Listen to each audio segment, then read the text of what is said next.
Hello, everyone. Gordon Stake, a managing partner of Event Marketing Partners with you. Today, I've got a special guest, my dear friend, Joe Spaccarelli. Hey, Gordon, thanks for having me. I'm Joe Spaccarelli, and I'm with the American Red Cross here. I am a director of preparedness for the Red Cross. We have actually two worlds that we live in with the Red Cross. We've got a blue sky world and a gray sky world. And so blue sky world is your everyday when there's not a lot of disasters that are happening, and everybody has their primary role in blue sky. And so I'm responsible for the country's largest home fire preparedness program that we have here in the greater New York region. And in gray sky, when there are disasters, and there are several that are actually happening right now around the country. In Michigan, they had the dam breach, and a few other places. We go into what we call gray sky mode.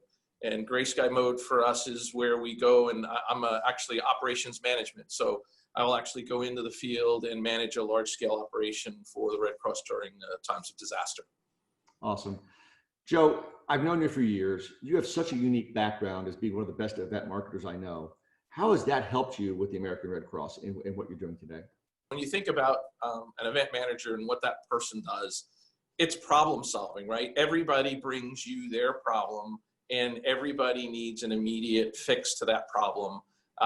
And you're the person who's supposed to have all the answers and know how to get that done. How do you see Red Cross events happening for the next 2, 4, 6, 12 months with the pandemic we're in right now? We're still delivering on our mission, and we're still doing the things that we do to help people who are suffering and those that are in need, but we're doing it in a modified way. And I think, that same thing is going to translate in the event world and how we do events. We're going to do it in a modified way. And so I can see as things start to change, there's going to be more of a need to drive technology in events. There's going to be, you've got a couple of schools of thought, right? People talk about, virtual events, and they'll never replace the human interaction. And I don't think it's intended to replace it. I think it's, we should be looking at it as event marketers as how do we augment what we do today with a different component. And I'll give you an example. I mean, there's a company right now that's a fast food company that's out there that's been up and coming and growing fast. Their same store sales has doubled since the pandemic. Wow. And they're actually now thinking and rethinking their dining room and having people come into their place and sit down and eat their fast food. They're going to rethink that model because they have their profits have even increased significantly. There's not a lot of people taking a second drink. There's not a lot of people taking ketchup and knives and forks and napkins, and right, that's a little bit more control for them, and you multiply that out across their franchises. So I think that, the things that event managers should be doing now, and we've been forced into it, right, because of the pandemic, really is to start thinking, out of the box and really thinking about how do I incorporate, multiple facets of technologies and human interactions to create an event that's safe. Using your Red Cross background, when do you think events will be coming back? That's a tough one, right? I mean, we've got to follow the guidance of, CDC and the health officials. So that's first and foremost, right? They're going to give us an indicator, based on a lot of the data on when things, can start to open up a little bit, as we're starting to see now. The natural inclination is for us to just, let's get back to where we can go to CES and have everybody come to Vegas and do all this great stuff. I don't know if we will ever get back to that in the way that we've imagined, in the way we lived it before. This is an opportunity for us to drive innovation, right? I think, from an event industry perspective, we've got ebbs and flows of innovation that's occurred, over the years. I mean, I've been doing this 30 years or so now.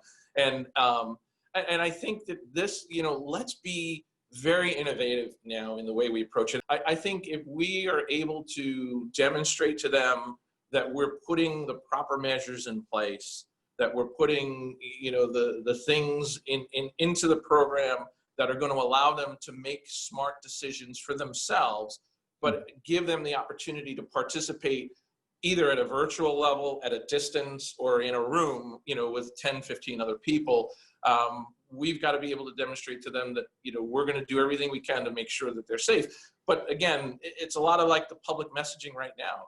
You own you own this for your community, right? We're wearing masks. I'm wearing my mask for you. Right. You're not wearing it for you. So I think there's a little bit of that's going to be in play, but I think that's how it's going to unfold.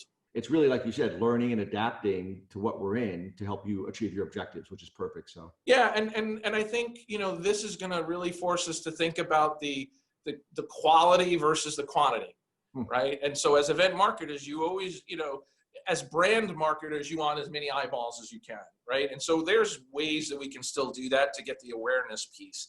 But I think as event marketers, if our goal is to really advance the sales funnel and to really, impact sales, then and educate stakeholders, right? And then impact sales. I think you can do it with less numbers if they're the right people and you make them comfortable enough knowing that they're going to do it safely. that's a great point, Joe. Thank you for the time today. But I think ending on that point is phenomenal because it really is quality versus quantity. And I really appreciate that point a lot. Joe, appreciate your time. Thank you. I know you're a busy man with doing everything you are for the Red Cross, and just really appreciate you giving us a few minutes of your insight today. Thank you for having me, Gordon, and just hope everybody wears a mask and stay safe.